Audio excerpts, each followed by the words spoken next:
Muy buenas noches a todos. Hoy día estamos en una noche más de charla electoral por el portal Punto de Encuentro. Hoy día tenemos a dos grandes personajes, personalidades, dos candidatos. Uno es Jorge Rodríguez, que va por Juntos por el Perú con el número 9, y el candidato Carlos Vela, que va por Alianza para el Progreso, el número 6. Muy buenas noches, candidatos. ¿Qué tal? Buenas noches, Alan. Gracias por la invitación. Un saludo, Carlos. Saludos también para Jorge. Esperamos que este sea un debate alturado y lógicamente sobre propuestas. Correcto. Ahora vamos a comenzar, como ya saben los que nos ven en la noche de charla electoral, vamos a hablar voy a hacer preguntas generales a cada uno. Vamos a empezar con Carlos Vela. Candidato Carlos, ¿cómo se autodefine políticamente? Si usted es de izquierda, de derecha, conservador, centro, lo que fuera. ¿Cómo se considera usted? Por favor, tiene máximo un minuto. Mira, yo creo que definitivamente ahora al Perú nos convoca pues un debate libre de ideologías, ¿no? Definitivamente hay temas que para nosotros son medulares, como por ejemplo el atender los problemas más inmediatos del país, ¿no? Y seguro en eso habrá que hacer algunas modificaciones al tema de la Constitución, ¿no? Para que se vaya adecuando a las situaciones actuales en términos de los años que han pasado. Sin embargo, nosotros nos manifestamos en favor de este modelo económico que ha traído no solamente estabilidad macroeconómica, una estabilidad también monetaria y a través de la disciplina fiscal que nosotros hemos vivido. Y sin embargo, creemos que todavía hay una deuda social del modelo en términos de la gestión estratégica que se va a traducir en nuestro gobierno a través de políticas más inclusivas, la incorporación de este bono de COVID para el tema de la gestión estratégica social, ¿no?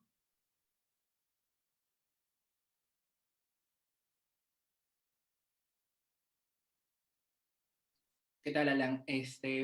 De repente para ir matizando el debate, ¿no? Y algunas diferencias probablemente con Carlos. Yo sí creo que es saludable y no hay nada más ideologizado que decir que no hay ideologías en la política. Sí las hay, siempre las hay y bueno, y están bien, porque digamos, son formas de ver la vida que se tienen y que pueden entrar en diálogo, en consenso, en confrontación en algunos momentos, pero la idea justamente de la política es esa, ¿no? Poder plantear una representación de un sector social al cual uno se adhiere y a propuestas programáticas, políticas que uno concibe desde su organización política o como sujeto político. Yo soy un hombre de izquierda, me considero un joven de izquierda, un hombre de izquierda que lucha por el progreso, la democracia y la justicia social para nuestro país, ¿no? Nosotros sí consideramos que son necesarios cambios en este modelo que ha generado cierta riqueza, pero no redistribución de la misma. Entonces sí necesitamos pasar a un segundo nivel de desarrollo donde exista trabajo digno, donde exista derecho a la salud, donde exista derecho a la educación, a la vivienda, que consideramos fundamentales para tener un país con mayor justicia social y democracia. Correcto, Jorge. Ahora, otra pregunta. Candidato Carlos, ¿qué es lo que le impulsó realmente postular a este Congreso? Al Congreso, mejor dicho. Bueno, yo soy un hombre que tengo más de 22 años en el mundo de la salud, ¿no? He participado en el Consejo Nacional de Salud representando al Colegio Médico del Perú. Tengo una serie de estudios de posgrado en salud pública, enfermedades infecciosas, en gestión de políticas públicas. He trabajado en la Cruz Roja Peruana, también gestionando proyectos sociales a nivel del interior del país. Y yo creo que este impulso y la realidad que estamos viviendo respecto de una mala o pésima gestión en términos de la salud de los peruanos, obliga a este compromiso y a este desafío que nosotros como peruanos, como ciudadanos, debemos no solamente respetar, sino también poner el hombro y empezar a trabajar para justamente hacer este cambio, pero este cambio que tenga un propósito, que unifique la salud, que la integre, que la haga más oportuna, que la haga más digna, ¿no? Ese es el propósito de postular al Congreso. Muy vale, Carlos. Y ahora, candidato Jorge, la misma pregunta. ¿Qué es lo que te impulsó a postular al Congreso? Bueno, yo a mis 33 años soy antropólogo sanmarquino. He cumplido distintas funciones, tanto en el plano laboral como en mi experiencia política, muy vinculada a la lucha por un trabajo digno, contra la desigualdad económica y también por una salud pública, ¿no? Yo he sido secretario ejecutivo de el Foro de la Sociedad Civil, Foro Salud, que de repente lo conoce Carlos.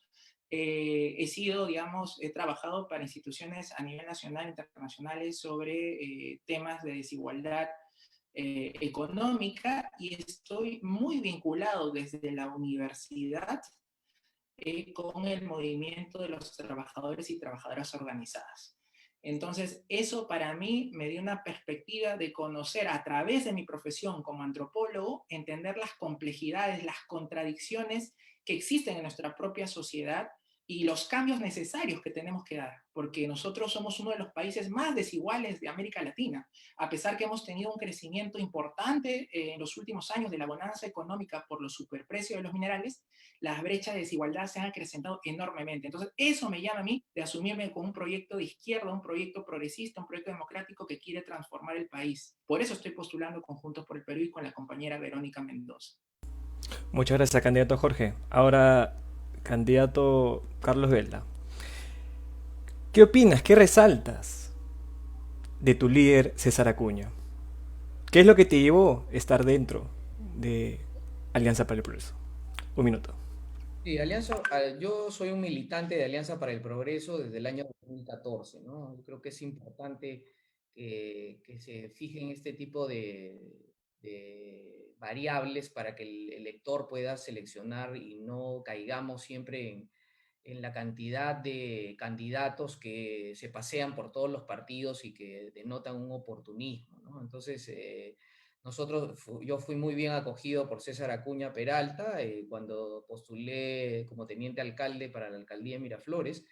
Y en el camino, bueno, lo he ido conociendo, es un hombre que sus obras hablan por sí mismo, es un hombre que está libre de cualquier tipo de acusación de corrupción, ha gestionado el gobierno regional de Trujillo, ha sido alcalde 2 veces de Trujillo. Entonces, creo que no estamos pues para improvisar, ¿no? El Perú, de cara al Bicentenario, tiene un desafío fundamental que es el de recuperar la economía, la salud y la gestión social de los peruanos.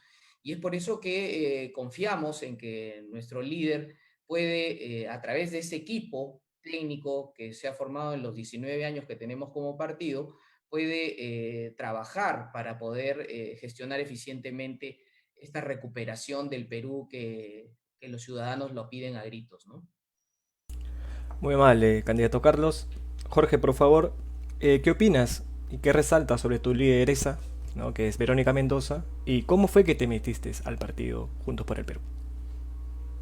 Ok, yo, bueno, a Verónica la considero una compañera, ¿no? La he conocido ya hace varios años, producto justamente de la lucha que nos encontró en algunos momentos por pensar en un país diferente. Me parece que es una compañera que ha tratado de construir, fortalecer a la misma izquierda, darle una representación y creo que la experiencia de Juntos por el Perú debería ser saludada por todo el pueblo, que le llamamos el pueblo izquierdista, y digamos por los sectores democráticos, de volver a tener una izquierda lo más unificada posible para tener una propuesta programática distinta en el país, porque lo que necesita el país justamente es salir del piloto automático de los últimos 30 años. Las recetas que nos mantienen atados como sociedad, como Estado, a básicamente ubicarnos en la economía mundial como ser proveedores de materias primas, de piedras, ha llegado a un límite. Tenemos que pasar a un desarrollo diferente si en verdad queremos tener un sistema de salud público, gratuito, de calidad, así como la educación. Esa es la apuesta de Juntos por el Perú y de la compañera Verónica Mendoza. Industrializar el país, desarrollar y diversificar la economía. Si no, todo lo demás es piloto automático. Muchas gracias, Jorge. Ahora vamos a entrar ya con las propuestas para la segunda parte. Tienen 4 minutos cada uno para hablar sobre su propuesta. Vamos a girar en torno a 3 ejes que van a ser salud, lucha anticorrupción y educación. Vamos a comenzar contigo, Jorge Rodríguez, candidato de Juntos por el Perú. Propuesta en salud. Propuesta para una vacunación más rápida y eficaz. ¿Y cómo va a controlar o cómo controlaría en un hipotético gobierno de tu lideresa Verónica Mendoza y tú como candidato al Congreso, o mejor dicho, como congresista? Tienes 4 minutos, adelante. 4 minutos. Ok. En principio, creo que nosotros partimos de que la lucha contra la pandemia es la agenda principal, por la cual incluso nos motiva a participar en estas elecciones. No podemos hacer política bypaseando la lucha contra la pandemia, planteando medidas a largo plazo sin un plan inmediato que, digamos, nos plantee la ruta de cómo derrotamos a la pandemia. En ese sentido, nosotros sí tenemos una crítica y una diferencia al enfoque que ha planteado tanto el gobierno de Vizcarra como de Sagasti. Y es el enfoque de estos últimos 30 años, de tener un sistema de salud básicamente con un enfoque hospitalario, ¿no? Que ha abandonado el primer nivel de atención, que ha abandonado la estrategia comunitaria para prevenir, promocionar la salud y finalmente contener. Tenemos un sistema de salud que ha sido desfinanciado, ha sido fragmentado y se ha ido privatizando poco a poco a través de las asociaciones públicas privadas, ¿no? Ese es el sistema de salud que hemos tenido previo a la pandemia. Y nuestro enfoque para poder luchar por una salud de calidad y salvar la vida de la gente tiene que tomar en cuenta los determinantes sociales que afectan positiva o negativamente la salud de la gente. O sea, la salud para nosotros es un concepto social, integral.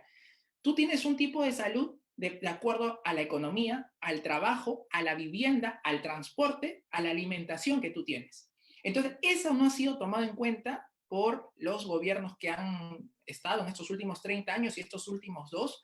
Y entonces la pandemia para ellos ha sido una sorpresa, de alguna manera, que ha arrasado el país, no por condiciones biológicas, sino porque realmente el Perú ya era un país abiertamente desigual. Éramos número 1 en TBC y teníamos condiciones y patologías preexistentes ya que deterioraban nuestra salud, nos hacían vulnerables. Entonces nosotros sí queremos invertir muy fuerte en el primer nivel de atención, desarrollar una estrategia comunitaria que organice a la población. No estamos de acuerdo con el sálvese quien pueda. Yo mismo he estado trabajando, asesorando, acompañando a los comités anti-COVID, una estrategia que debería potenciarse. Y debemos tener un sistema único, gratuito, público de salud, como existen en los países más desarrollados. Sin eso no vamos a poder luchar realmente. Y uno de los grandes errores, y con esto quiero terminar, de este gobierno, ha sido que no ha tenido una política clara sobre la compra de las vacunas. Ha habido un sesgo incluso ideológico que habría que investigar si hay otras cosas sobre el tema del lobby, ¿no? De por qué no se ha negociado y conversado con una serie de laboratorios a tiempo para poder conseguir las vacunas. Yo sí creo que la vacuna es primordial. Hay que hacer todos los esfuerzos para conseguir la mayor cantidad de vacunas, que el Estado las garantice, que el Estado las distribuya y las aplique, porque tenemos la posibilidad en estos momentos de recursos económicos y también tenemos la experiencia del personal de salud que ha peleado durante muchos años poniendo vacunas para una serie de enfermedades, ¿no? Yo sé que hay una preocupación muy grande de la población, desesperación, porque no encuentra finalmente cuándo llegan estas vacunas y no ve una política diferenciada del gobierno de atender con bonos, de atender materialmente a la gente para que pueda hacer una cuarentena adecuada. No, se han abierto las puertas y prácticamente se ha dicho la economía pasa por delante, incluso teniendo un enfoque equivocado en el terreno de lo económico, porque si no solucionamos el tema de la salud, Alan, vamos a volver a recaer probablemente en una tercera, una cuarta ola que va a afectar de todas maneras nuestra economía. Entonces, tenemos que tener un cambio de estrategia que apunte a la vacunación muy fuerte, pero que apunta a medidas inmediatas para, mientras llegue la vacuna, poder contener esto en los barrios, en el primer nivel de atención y no esperar que la gente llegue a las camas UCI. O sea, es increíble y la pandemia nos está demostrando, y con esto termino, cómo este Estado ha estado atado de manos, capturado por los monopolios y ha cedido soberanía. El tema del oxígeno es una demostración. La gente está muriendo porque no hay oxígeno, y el oxígeno lo maneja monopólicamente una empresa. Correcto, Jorge. Ahora, candidato Carlos, sus propuestas sobre el eje de salud. Propuestas para una vacunación más rápida y eficaz y control de la pandemia. ¿Qué haría si es que César Acuña llegase al poder y usted fuera elegido congresista? Tiene 4 minutos. Adelante. Yo quiero saludar las grandes coincidencias que nosotros en materia de salud tenemos con el partido de Jorge, ¿no? Lo cual en definitiva nos aproxima pues a un análisis mucho más técnico y académico que sustancialmente ideológico, ¿no? Entonces, yo creo que ahí radica el tema importante de que llegando al Congreso, pues debe haber un trabajo articulado entre el Congreso de la República y el Poder Ejecutivo, derivado del hecho de que este mismo análisis lo tenemos de manera coincidente casi todos los partidos, ¿no? Estamos ante un sistema de salud que ha desnudado todas sus carencias y que, bueno, no vale la pena. Yo creo que Jorge ha hecho una excelente travesía por lo que ha ocurrido durante esta pandemia, y nosotros coincidimos en que la respuesta del Estado ha sido una respuesta endeble, corrupta y muy alejada de los intereses de la población, y entendemos por supuesto que en esa gestión en la cual no se ha priorizado el enfoque centrado en la persona, ni se ha mirado la salud como una inversión, sino como un gasto. Lo que tenemos ahora es que estamos a la cola de la compra de las vacunas, ¿no? Hay estrategias multilaterales que pueden darnos la posibilidad de tener vacunas de calidad. El Instituto Butantan de Brasil está también, es una posibilidad que se empiecen a trabajar convenios con centros de desarrollo tecnológico como este instituto, donde se pueden fabricar vacunas, y esta posición estratégica de tener fronteras con Brasil puede hacer que nosotros podamos tener esa prioridad para evitar que estas nuevas cepas que se trasladan entre los países se puedan trabajar de manera bilateral y multilateral a través de estas iniciativas como la iniciativa COVAX, que maneja también vacunas para los países que tienen menos vacunas, porque el mercado de vacunas, como tú sabrás, se ha puesto muy complicado. Canadá y Australia tienen vacunas para 2 años, mientras que Ghana acaba de recibir su primera vacuna recién por COVAX, y nosotros estamos también a la cola. Entonces, primera estrategia, vacunar a todos los peruanos hasta el 31 de diciembre de este año, y para eso no solamente hemos decidido darle prioridad, porque además entendemos que es la única forma de reactivar la economía, porque si no la gente, ¿cómo sale? Y esa rebeldía que ahora nosotros notamos, efectivamente yo coincido con Jorge, no es porque el peruano es desobediente, sino porque el 70% de los peruanos no tienen trabajo o viven en la informalidad. ¿Y la informalidad qué significa? Trabajar en la calle, y en la calle es que buscan el sustento para sus familias. Las pymes, 99% de las pymes son las que en realidad implican el número de empresas, y sin embargo Reactiva Perú ha dado prioridad a las empresas más grandes. Entonces, como vemos, hay que ordenar el Estado, y para ordenar el Estado, por supuesto, tenemos que tener una reforma, y esa reforma viene de la mano de una serie de propuestas que nosotros tenemos, como por ejemplo el de dar más trabajo a los peruanos a través de un shock de inversiones, pero priorizando los centros de salud y las postas, no con una lógica hospitalaria como hasta ahora, sino el primer nivel de atención. ¿Y qué se da en el primer nivel de atención? Justamente lo mismo: vacunas, salud mental, pero sobre todo el trabajo sobre los determinantes sociales de la salud. ¿Cuáles son esos determinantes sociales? Hay que romper con las brechas de agua, saneamiento, electricidad. Hay que dar también, por supuesto, atención a la salud mental, a la salud nutricional, combatir la desnutrición y la anemia infantil, ¿no? Todo eso, ¿dónde? Primer nivel de atención. ¿Quién lo va a hacer? El Estado va a ser el principal promotor e inversor, y ahí se va a generar el empleo para muchos peruanos, y también una forma de reactivar la economía a través del bono COVID para las familias menos favorecidas y que necesitan alimentarse, y en esta lucha contra la pandemia soportar esta embestida de la crisis económica.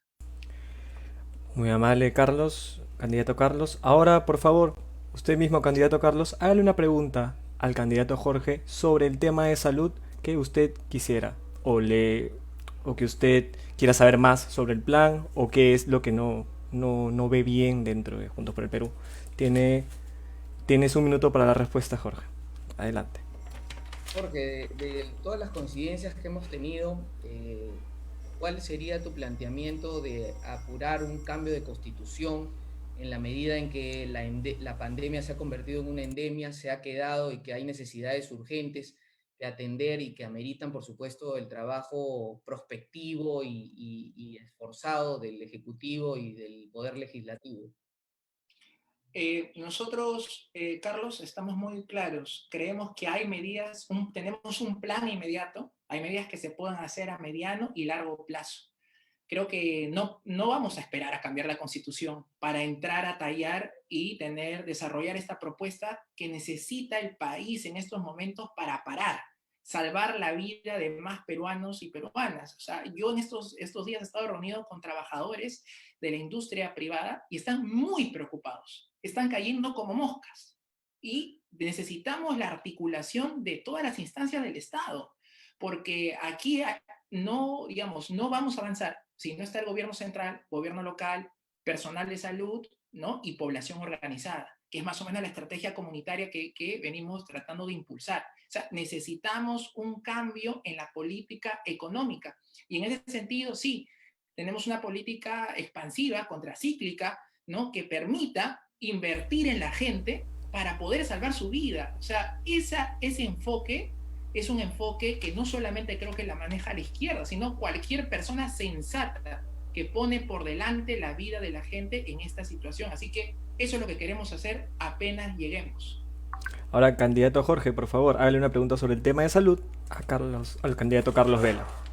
Carlos, yo he escuchado a más de uno de tus compañeros, ¿no? de grupo hablar sobre la salud, incluso sobre la necesidad de elevar el presupuesto de salud eh, al 10%, incluso lo han mencionado, pero hablan de no tocar el modelo económico, que son defensores del modelo económico.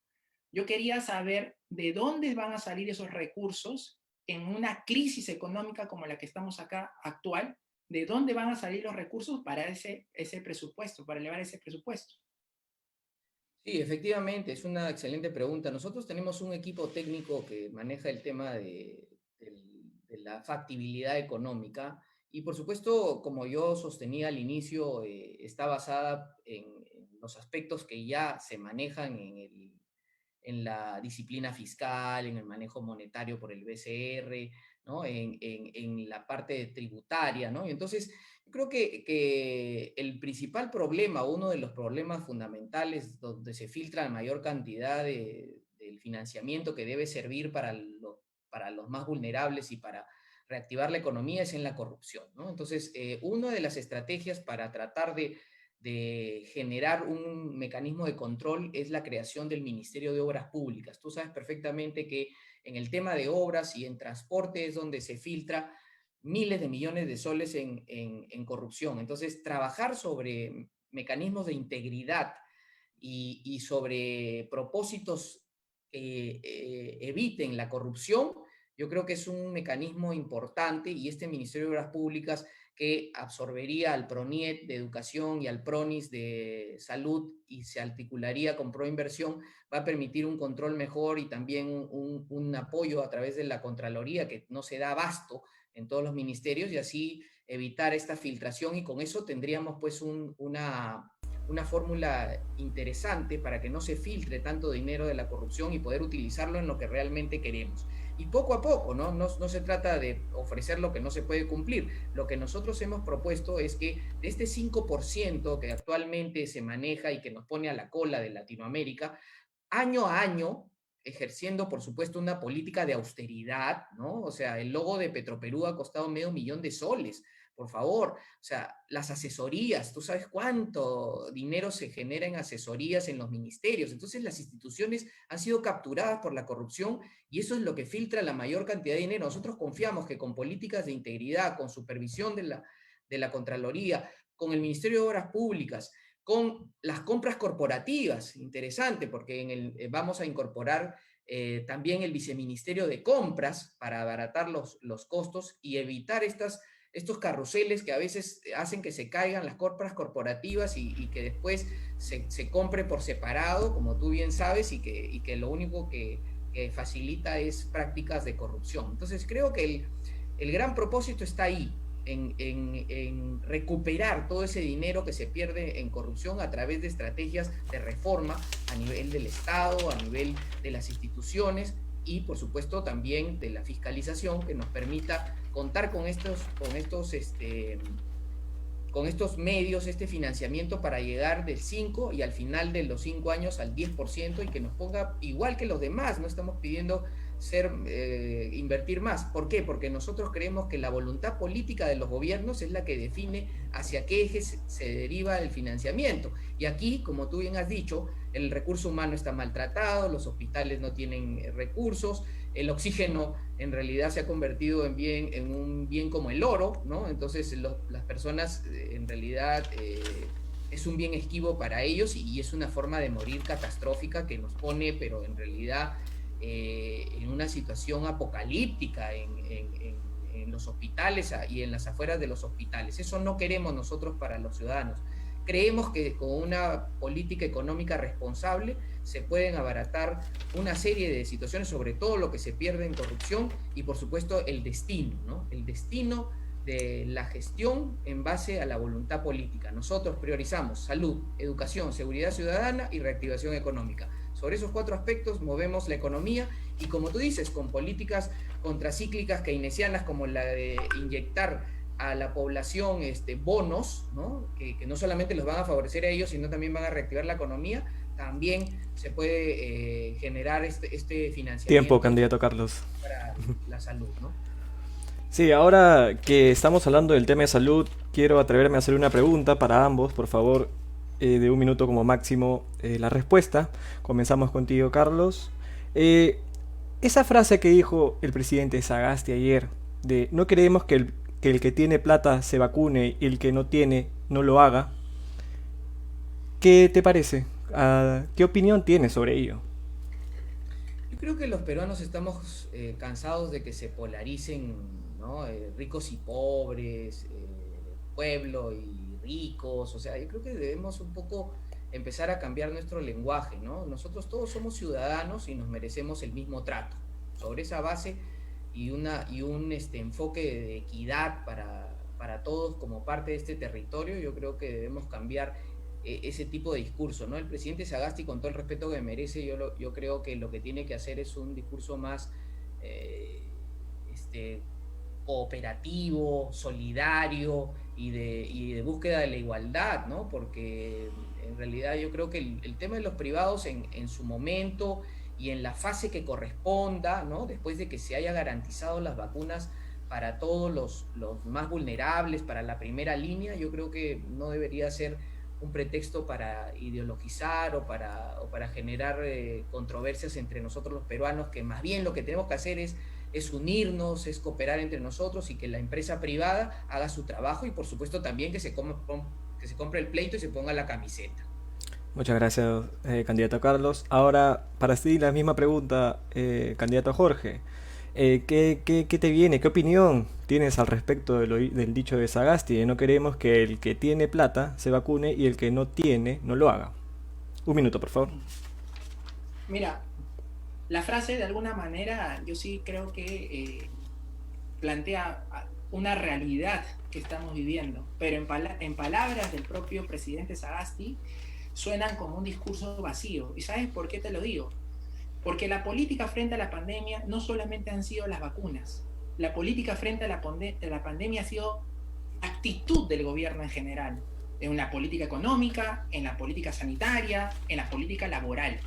Y lo que hemos tenido este tiempo, más bien es una política, yo ahí tengo algunas diferencias con lo que plantea Carlos, porque quienes han gobernado han dicho, en estos momentos, ajuste fiscal, ¿no? En estos momentos no hay bonos, no hay que gastar, ¿no? La gente se las verá, ¿no? La gente quiere, como dicen, ese discurso falso de plantear, sí, pues la gente quiere salir a trabajar. Es cierto, la gente quiere salir a trabajar, pero 70% de esa población que ya está en un 80% tiene un trabajo precario, informal. Y el gobierno, teniendo todos los recursos, y nosotros lo hemos planteado desde Juntos por el Perú, todavía tenemos alrededor de 70 mil millones de soles en ahorros. Podríamos usarlo, pero no se quiere usar. Si tú no usas ahora tus ahorros, cuando estás en tremenda crisis, ¿cuándo lo vas a hacer? Entonces, el discurso del propio Sagasti se siente vacío, pero lo que sí creemos aquí es que hay que presionar al Estado que garantice las vacunas. La población está desesperada y aterrada por morir, como te digo nuevamente, y este es un mensaje para los trabajadores. Su indignación, su preocupación, yo quiero hacerlas expresas. Tenemos que acelerar, hacer todos los esfuerzos para lograr que todas las vacunas posibles lleguen al país. Un atrevimiento más.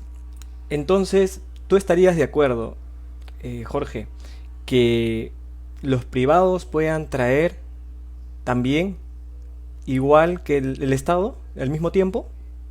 Mira, en estos momentos es imposible, incluso es un discurso hasta cierto punto Lo digo por las vacunas irrealista. rusas, que dijeron que lo podían vender en los privados. Porque mira, es un bien escaso en estos momentos, ya lo dijo el mismo Carlos, el acaparamiento de los países digamos, del norte ha sido tremendo, que nuestros países que están a la cola están recibiendo por puchos, vamos a ponerlo así, las vacunas. Ahora, lo que sí tiene que hacer el gobierno es no necesariamente amarrarse a un solo laboratorio. ¿Por qué? ¿Bajo qué criterio?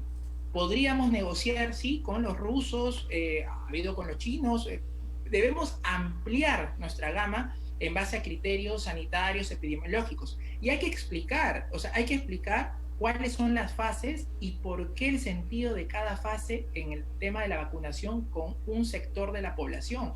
Porque eso también falta explicación. Si las vacunas, si nos empezamos a vacunar cada uno por su cuenta, así desaforadamente, el criterio epidemiológico se afecta para justamente combatir a la propia pandemia y el virus. Entonces, yo sí siento que aquí hay un sector del empresariado que está tratando de capitalizar la desesperación de los trabajadores y trabajadoras por salvar su vida, ¿no? Pero hay que explicar bien las cosas y cuándo se puede hacer cada medida, ¿no? Correcto. Ahora vamos a entrar al segundo eje, que es lucha anticorrupción. Eh, ¿Qué propuestas darían para enfrentar a las empresas que han incurrido en corrupción? ¿Qué harían sus gobiernos? ¿Qué haría cuando si usted estuviera en el Congreso para que estas empresas no vuelvan a delinquir? Por favor, Carlos, candidato Carlos, tiene 4 minutos. El tema es lucha anticorrupción, recuerda.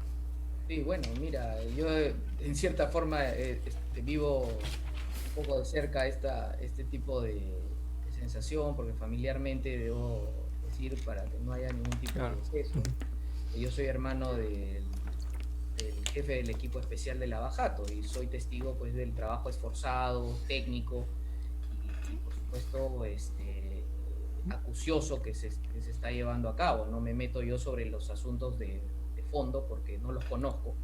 Eso está en el ámbito de lo jurisdiccional de ese trabajo, pero creo que esto ha generado un hito, ¿no? en la forma de contratar con el Estado, ¿no? Las puertas giratorias, la posibilidad ahora de generar un gran cambio, ¿no? Desde la mirada de castigar a los que han incurrido en actos de corrupción, ¿no? Nosotros creemos que la honorabilidad, la honestidad y por supuesto el respeto por el dinero de los peruanos es un tema que debe el ciudadano evaluar cuando elija a un candidato al Congreso, ¿no? O sea, si hasta el momento no hay la muerte civil, nosotros planteamos que esto no sea solo de la boca para afuera, ¿no? Sino que se endurezcan las penas en lo civil para que todos estas puertas giratorias y estos individuos que se cambiaban de un ministerio a otro, aduciendo ser técnicos en realidad, y que solamente lo que hacían era prácticas corruptas, no vuelvan más a los cargos públicos. Y entonces esto va a generar una renovación, ¿no? ¿Y qué es lo que hay que hacer? Hay que promover que los jóvenes y que los más capaces puedan acceder a cargos públicos. Y otra vez, no importa de qué ideología sea, o sea, aquí, ¿quién es el mejor? O sea, ¿es de izquierda, es de derecha? No, es el mejor. El mejor tendrá que ir, ¿no?, al puesto que le corresponda.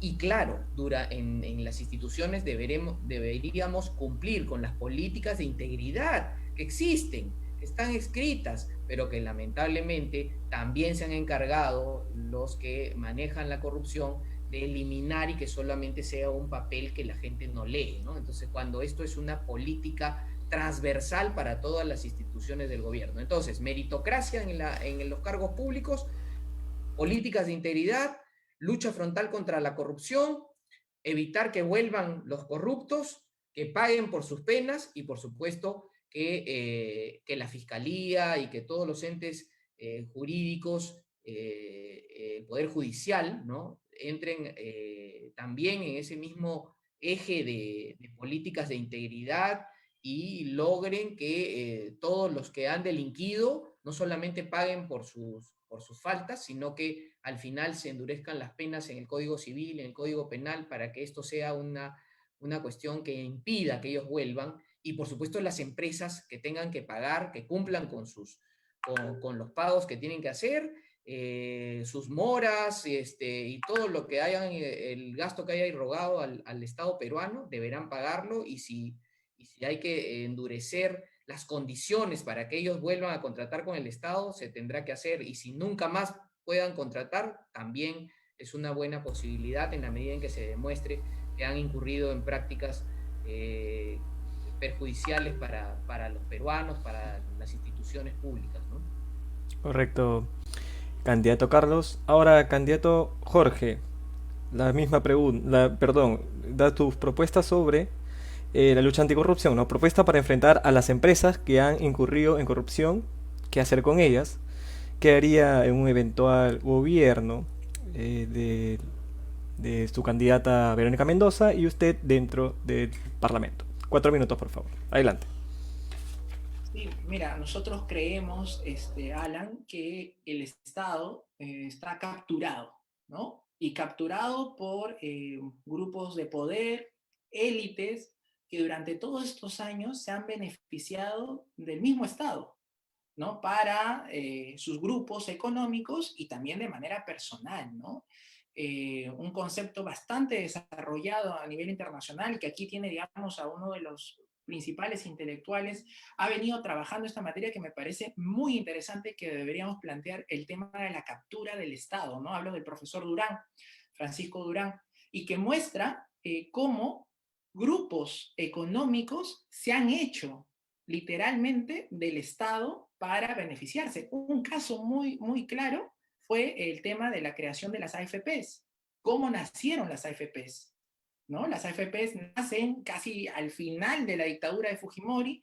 Sale un personaje como Boloña, ¿no?, que era funcionario público, pero que a su vez tenía un negocio entre las manos, trae las AFPs se han hecho literalmente con 4 bancos, 4 AFPs que le llaman las 4 hermanas del control del aparato económico financiero del país, ¿no? Y es así como digitan finalmente funcionarios. Nosotros, Carlos ha mencionado sobre la ley de puerta giratoria. Nosotros creemos que se debe extender, esa ley que existe debería tener una extensión prohibitiva para que las personas estén pasando del espacio privado al espacio público o viceversa, ¿no?, en el mismo rubro, no solamente de un año y algunos meses, sino 5 años por lo menos, o más, ¿no? El último caso que veíamos, por ejemplo, en el Ministerio de Trabajo, este joven que salió muy rápido con el gobierno, no me acuerdo cómo se llamaba el ministro que salió, que era bastante joven,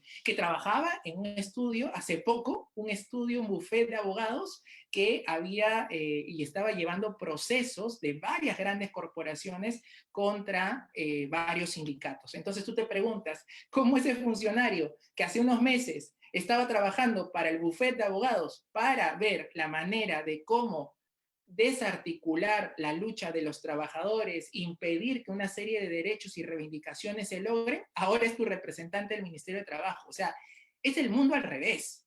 Esto es el mundo al revés, Alan. Y nosotros lo venimos planteando desde hace años. Eso se llama captura del Estado por los grupos económicos.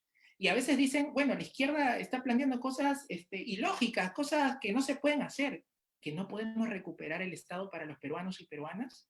Nosotros creemos que sí. Y debe haber una sanción muy clara y drástica a las empresas que delinquen, ¿no? Porque hemos visto en los casos de casos de grande corrupción que luego de hacerlo terminan nuevamente negociando con el Estado. Entonces, la gente, los pequeños propietarios, los que tienen su bodega, los trabajadores, cuando ven un tipo de, viene la SUNAT a sancionar, ¿no? Pero se enteran del caso de Telefónica, ¿no? A los pequeños bodegueros les cierran la tienda por no pagar una serie de impuestos, pero a ellos no pasó nada, les condenan la deuda, el TC saca favorable para que no paguen los intereses de mora. Entonces uno se pregunta, ¿dónde quedó la justicia? Y ese es un tipo de corrupción, porque aquí la corrupción, también hay que plantearlo, se maneja en base al lobby. Hemos visto que en el Parlamento se ha usado como caja de resonancia para sacar leyes con nombre propio. Está la ley Klimper, ¿no? Está el financiamiento grande que hizo el Banco de Crédito para impedir que salga la ley contra los octógonos de alimentación saludable. Entonces, todo esto es parte, Alan, de un esquema que tenemos que cambiar. Tenemos que recuperar este Estado, tenemos que reformarlo. Y la lucha contra la corrupción tiene que ser drástica. O sea, no podemos aquí ser penas para los chiquitos, penas para los trabajadores, pero para los grandazos, no, todo bien, sigamos con el negocio. Eso debe de cambiar. Muy vale, candidato Jorge. Ahora le invito a hacerle una pregunta al candidato Carlos Vela acerca del tema de lucha anticorrupción sobre, bueno, sobre el mismo tema hablado y adelante, tiene un minuto para contestarlo, Carlos. Carlos, una de las formas como se hace la corrupción en el Estado, y tú lo sabes, y es uno de los mecanismos también de la privatización de los derechos y servicios, son las APPs, ¿no? ¿Tú estás de acuerdo con mantener el sistema de las asociaciones públicas privadas que han demostrado que son uno de los vehículos para generar corrupción y también privatizar sectores como el de salud? Mira, nosotros estamos definitivamente incursos en el esquema de que lo que necesita el peruano es una salud integral, ¿no? El Estado tiene serias dificultades para cumplir por un tema de infraestructura, por falta de voluntad política para gestionar los presupuestos, por una política restrictiva a nivel de los recursos humanos en términos de cumplimiento de sus demandas salariales, en términos de cumplimiento de sus equipos de protección personal, y ahora mismo también vemos lo de las vacunas. Así que nosotros creemos que tiene que haber un esfuerzo mixto, ¿no? Esto de las asociaciones públicos-privadas, efectivamente hay que revisarlas, porque en el tema de bata gris probablemente hayan tenido algún efecto positivo como mecanismo de gestión más eficiente que el Estado, que podemos discrepar en eso, pero en el tema de bata blanca yo creo que hay singularidades que todavía nosotros debemos discutir pero que queremos que el financiamiento mixto es una buena forma de complementar al Estado en estas, por supuesto, limitaciones gigantescas que ahora estamos viendo y que ameritan un manejo mucho más rápido. Definitivamente creemos que podrían ser un mecanismo complementario. De hecho, está en nuestro plan de gobierno, pero es discutible el tema de la bata blanca en la medida en que tenemos que revisar estas asociaciones públicos-privadas donde se recoja cuál es el sentir de los profesionales sanitarios, auxiliares administrativos respecto al trato que vienen recibiendo, que por lo demás te puedo decir que por lo que he conversado con ellos es bastante variable, ¿no? En algunos casos, por ejemplo, hospitales como el Kaelin y el Barton, hay una sensación de cumplimiento en algunos temas y en otros, por supuesto, quedan algunos espacios pendientes que definitivamente nosotros tendremos que ajustar y mejorar las condiciones de este tipo de de mecanismo de financiamiento. Eso en realidad yo coincido contigo que sí debe mejorarse, que hay temas todavía pendientes, sobre todo en el tema del reconocimiento de la parte laboral y de los topes en términos de atenciones, etcétera, que todavía está pendiente la discusión con justamente los involucrados en el tema, ¿no? Donde no hay la posibilidad, por ejemplo, de sindicalizarse, que nosotros valoramos muchísimo ese efecto que tiene tan productivo, tan positivo en la generación de derechos que lo dan los sindicatos, ¿no? Y entonces ahí creo que podría haber un tema pendiente, pero en el término de financiamiento creo que es una buena forma de recuperar en obras por impuestos, las deudas que Tiempo, tenemos Carlos. con las empresas que tú dices, ¿no?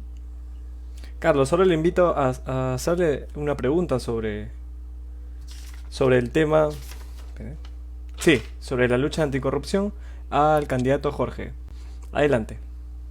Sí, Jorge, nuevamente parece que técnicamente coincidimos ¿no? en cuál es el análisis crítico de las instituciones de nuestro país, ¿no? Y cuáles serían algunos mecanismos importantes como para cerrar ¿no? esa utópica, a veces en tantos años, desafío que tenemos de cerrar con la corrupción, ¿no? Entonces ahí yo te preguntaría, ¿cuáles serían los propósitos en términos de cumplir con los mecanismos de cumplimiento de integridad a nivel público que ustedes desarrollarían en el ámbito público, básicamente, ¿no?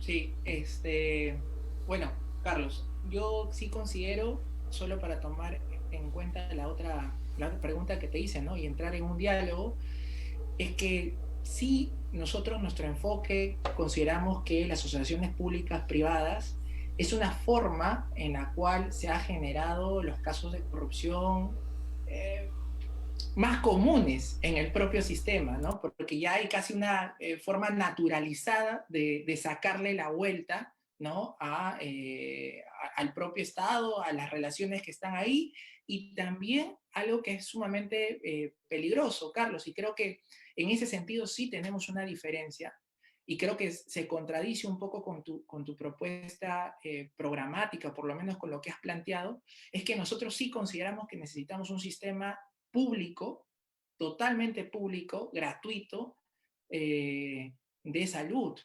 Y las asociaciones públicas privadas es la forma en cómo se han venido privatizando los servicios de salud en el mundo. Y no solamente es una experiencia peruana, es una experiencia a nivel mundial, que incluso están entrando en revisión, están entrando en cuestión. En Chile, parte de las grandes movilizaciones que han habido en Chile por el derecho a la salud ha cuestionado este esquema. Es un esquema que también se aplica a la educación y creo que es uno de los grandes temas que tenemos que superar para recuperar este Estado y luchar realmente contra la corrupción.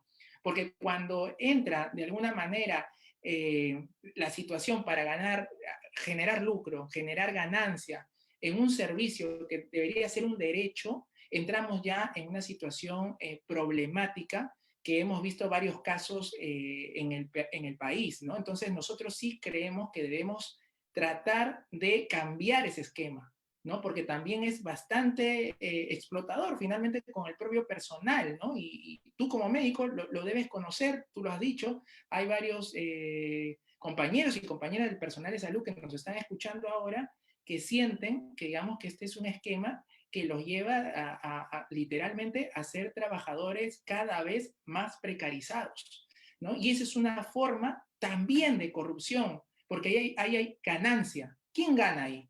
¿Quién se está llevando realmente el esfuerzo de los propios médicos, del personal de salud y finalmente se está aprovechando de la propia institución del Estado, ¿no? Entonces nosotros sí creemos que debemos hacer una lucha muy intensa para tratar de combatir la corrupción en todos los niveles, en todas las instancias y tratar de cortar este tipo de esquemas que segura gente que me está escuchando aquí del propio ministerio, gente vinculada al sector, lo debe conocer y lo debe interiorizar vivencialmente, ¿no? Muchas gracias, Jorge. Ahora vamos a pasar a la parte 3, la parte final del, del debate charla que hoy día hemos tenido. Iban a ser 3 ejes, pero por falta de tiempo, lamentablemente, no vamos a terminar uno, que iba a ser educación. La parte final es que yo voy a hacer 2 preguntas de temas controversiales, una a cada uno, y ustedes me la tienen que responder en un máximo de 1 minuto y medio. Luego yo voy a preguntar al otro candidato qué le parece la respuesta del primer candidato. ¿No? ¿No se escucha? Hola, hola. Sí, te fuiste un ratito. Sí, sí. Ah, ya, otra vez, disculpe. ¿Se escucha ahora? Sí, sí, perfecto. Sí, Sí. ya. Voy a hacer estamos en la última parte. Voy a hacer 2 preguntas, uno para cada uno. Y van a ser temas controversiales. Por ejemplo, a Jorge yo le pregunto sobre algo y él tiene 1 minuto y medio para respondérmelo. Entonces, Carlos, tú vas a decirme si es que te convenció lo que dijo, su respuesta, ¿te parece? ¿La sigues o no? Y me dices el por qué. Tienes 40 segundos para hacerlo. Muy bien. O sea, tú nos quieres hacer pelear de todas maneras, ¿no? No, de repente de repente están de acuerdo los dos, así que no va a pasar nada. A ver, voy a comenzar contigo, candidato Jorge. ¿Qué opinas sobre el cierre del Congreso, sabiendo que Vizcarra estaba involucrado en esa tal llamada vacuna Gates? Ahora, yo sé que tú estás de acuerdo, estabas de acuerdo, no lo sé ahora. Si es firme en tu posición, 1 minuto y medio. A mí me pareció una medida justa y necesaria, cerrar un parlamento que estaba controlado por una mayoría que realmente estaba en contra del país, ¿no? Y esta no fue una medida para apoyar a Vizcarra, ni como las movilizaciones en las cuales estuvimos miles de jóvenes y personas en general a nivel de todo el país saliendo en las marchas contra Merino, ¿no? Que se quedó muy claro que la gente estaba peleando porque ya estaba hastiada de lo que fue el Congreso Fujimorista y lo que fue este Parlamento que, por más incluso cuestionamientos que se tenía Vizcarra, la intencionalidad de quienes estaban atrás de este golpe era finalmente llegar como sea al poder, tal cual, ¿no? Y a Vizcarra se le tiene que sancionar, se le tiene que investigar, y la justicia tiene que entrar. Pero ese parlamento controlado por el fujimorismo, por las Rosa Bartra, las Jenny Vilcatoma y todo ese sector le estaba haciendo muchísimo daño a todo el país, y fue una medida, creo que aplaudida por el Perú entero, ¿no? Correcto. Candidato Jorge. Ahora, candidato Carlos, por favor, dígame si es que está de acuerdo con lo dicho por el candidato Jorge. Tiene 40 segundos como máximo. Yo siempre tuve mi propia percepción, y la comenté por supuesto del partido. El partido es un partido sumamente democrático y a la luz de los resultados creo que el tiempo nos ha dado la razón, porque no se puede pues convalidar la permanencia en el poder de un individuo que todos los días miente, que selecciona las preguntas sobre temas de pandemia, ¿no? Que saca a la gente a vacunar para difteria cuando solamente se confirman 2 casos y la ministra se presta para ese juego, y yo como experto en salud pública lo sabía. Entonces, ¿cómo puedo yo convalidar que un presidente se mantenga? Lo que sí lamento, por supuesto, es la muerte de 2 peruanos, ¿no? Que esto haya tenido que llegar a ese extremo en el cual 2 peruanos jóvenes hayan perdido la vida. Eso yo lo lamento tremendamente, pero no lamento de ninguna manera que lo hayan vacado. Yo creo que era imposible poder continuar con ellos, y a la luz de los resultados, pues lo único que vemos es cada vez más pus que brota del gobierno, más allá de la corrupción, ya transgrediendo los cánones éticos más básicos, ¿no? Como el hecho de haberse colado en la cola para la vacunación, y esto que haya sido pues un tema común para toda su gente o toda su comparsa de gobierno, ¿no? Así que ese es mi punto de vista.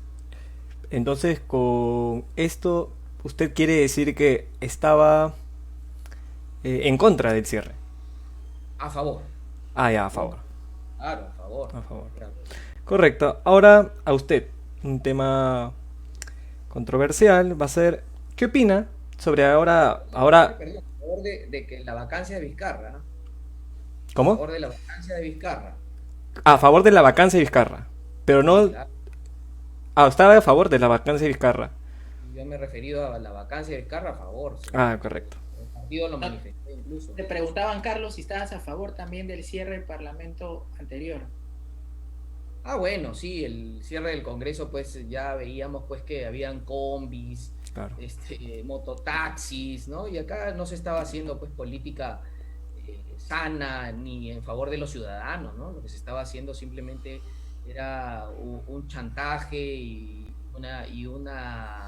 un camino de impunidad y de desgobierno y de desestabilización del gobierno peruano, ¿no? Que no podía continuar, ¿no? O sea, que ahí yo creo que en el mismo sentido, creo que eso fue un momento que políticamente en nuestra historia republicana se tuvo que justificarse, ¿no?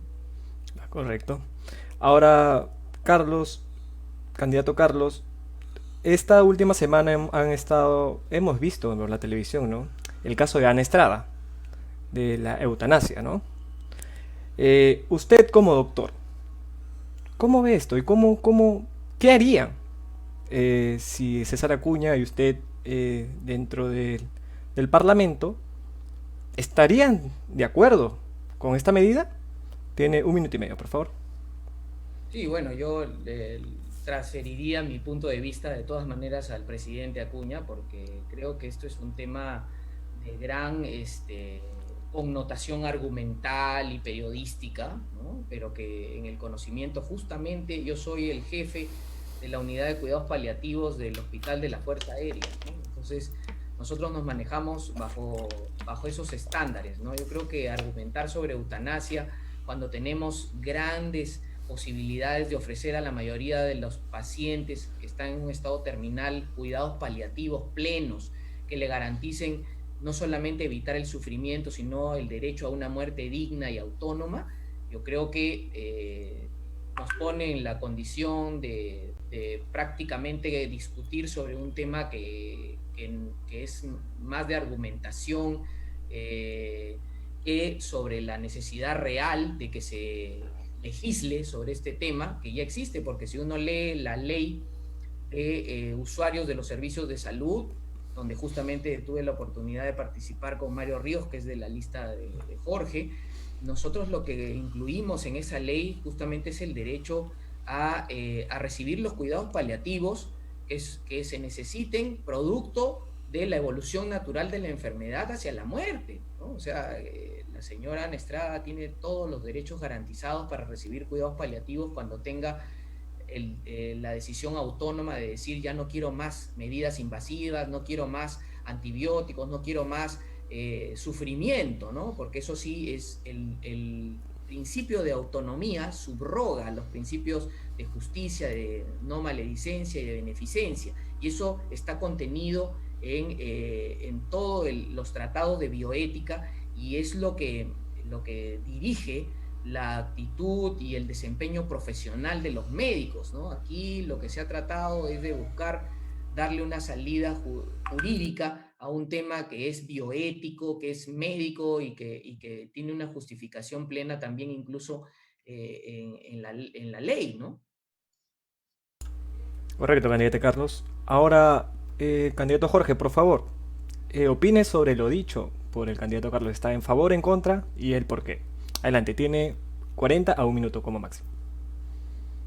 Yo creo que en general este tipo de situaciones que se presentan son parte, digamos, de las complejidades y los avances de sociedades modernas, ¿no? Donde van apareciendo reivindicaciones distintas y el derecho progresivo, ¿no? Porque el derecho siempre es progresivo. Y a mí el caso de Ana Estrada en verdad me ha conmovido muchísimo. Yo he estado de acuerdo con la petición que ha hecho, ¿no? Es una situación de muchísimo sufrimiento, no solo para ella, sino para su familia. y creo que ella con todas sus facultades ha tenido, digamos, la valentía, la decisión de salir, ¿no? A plantear un tema que probablemente, como dice Carlos, puede estar, aparecer de alguna manera, pero lo que no está normado en la ley finalmente cae en la ambigüedad y sucede en este tipo de situaciones y no está con todas sus letras, ¿no? Y probablemente son situaciones en las cuales nos encontremos más a menudo, ¿no? Por el tipo de vida que estamos llevando y en verdad situaciones como estas, yo creo que el Estado no puede desatenderlas, ¿no? Porque yo mismo he visto a mucha gente en condición bastante penosa, realmente penosa, que se quería ir más que estar aquí, ¿no? Pero no podían, no podían, y lamentablemente era una agonía terrible, ¿no? Era una agonía terrible verlos, verlas, y una desatención del Estado, ¿no? Pero por lo mismo, nosotros creemos que necesitamos otro tipo de modelo, otro tipo de economía, otro tipo de política que permita un sistema de salud gratuito, público y de calidad que nos brinde salud a todos y todas. Esa es la gran reforma, a la gran medida que tenemos que levantar y tenemos que entender luego de esta pandemia. Esta pandemia nos tiene que dejar lecciones. O sea, si seguimos manteniéndonos como estábamos hace 30 años, no hay duda, no hay duda de que van a haber más muertes en el país producto de esta pandemia y otras que vengan muy parecidas, ¿no? Ok, candidato Jorge, ahora voy a darles pase a cada uno por 1 minuto y medio para que digan por qué votar por usted y su candidato. ¿Por qué ustedes creen que son mejores que los demás partidos? Y comenzamos con el candidato Carlos Vela. Adelante, 2 minutos.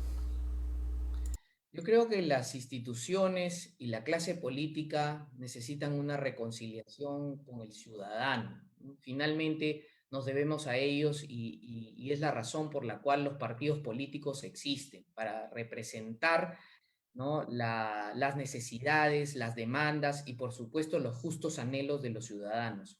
Yo quiero ser congresista porque quiero ser la voz de los profesionales de la salud, auxiliares, administrativos, técnicos, que han puesto el pecho en esta pandemia e incluso han ofrendado sus vidas. Quiero ser la voz de las lideresas de los comités de vaso de leche, comedores populares, que claman para que cese la corrupción en los programas sociales. Hay que ir a visitar las municipalidades para que esto acabe. Quiero ser la voz de los adultos mayores que merecen pensiones dignas y un trato no discriminatorio. Quiero ser la voz de los jóvenes que deben recibir una educación pública de calidad superior y también, por supuesto, por los niños que actualmente no estudiaron, por la deuda social con los maestros, por todos ellos queremos llegar al Congreso para servirlos y este 11 de abril les pedimos que confíen en nosotros, en César Acuña como presidente y en Carlos Vela al Congreso con el número 6, marcando la A 2 veces, escribiendo el 6 de Carlos Vela Barba, de Alianza para el Progreso,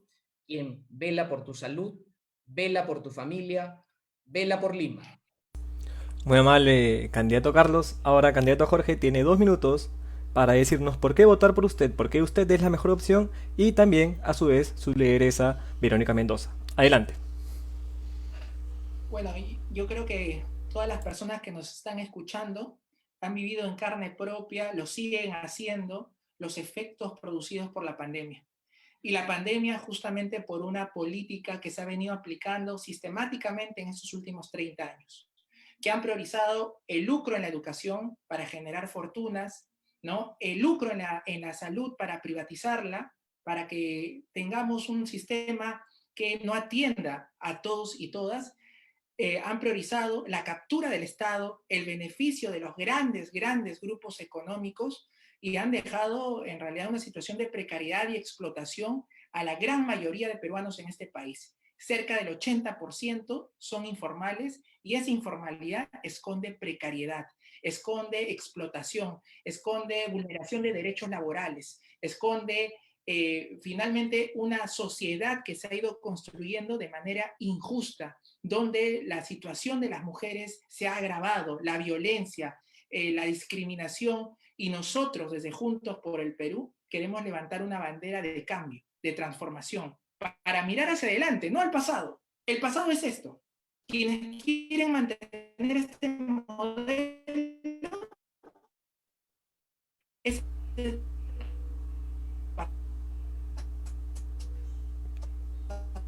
nosotros queremos un país, materias primas, tener valor agregado, ciencia y la tecnología, tener un empleo de calidad, donde los jóvenes que estudiamos en las universidades o en los institutos podamos trabajar en nuestra profesión, y no como ahora, porque no tenemos mercado laboral. Que se respeten los derechos de los trabajadores y trabajadoras que vienen siendo vulnerados todos los días. Eso significa una ley general de trabajo, una reforma del Ministerio de Trabajo que fue aniquilada en sus competencias por la Constitución fujimorista, porque ya no tiene el rol punitivo ni sancionador. Queremos transformar todo este modelo en una sociedad que nos permita vivir con dignidad, que se garanticen derechos. Esa es la visión de futuro que tenemos. Trabajar con la empresa privada, sí, queremos que venga la empresa privada, que inviertan, pero con las reglas claras. Es el momento de decir qué país queremos planificar para los próximos 10 años. Y esa planificación se tiene que hacer desde el Estado. Quienes dicen que el Estado se achique más, sea más pequeño y que todo lo maneje el mercado, en otras palabras le están diciendo que vamos a mantener esta sociedad capturada por los grupos de poder y que han generado que ya seamos el país de los más de 100.000 muertos por la pandemia. Eso no queremos, por eso apostamos por Juntos por el Perú. Apuesten por una mujer honesta como Verónica Mendoza, que está yendo a la presidencia. Soy Jorge Rodríguez, antropólogo sanmarquino, y voy con el número 9 de JP. Muchas gracias, candidato Jorge. Muchas gracias, candidato Carlos, por estar hoy día. Una noche de charla electoral que lo pasamos por el portal Punto de Encuentro. Agradecer que hayan expuesto de manera coherente y buena sus propuestas. Espero verlos en el Congreso y no se olviden a todos los que nos están viendo que mañana tenemos otro debate en el programa Martes Social a las 8 p.m. Muchas gracias y hasta luego. Hasta luego, candidatos. Un abrazo. Gracias.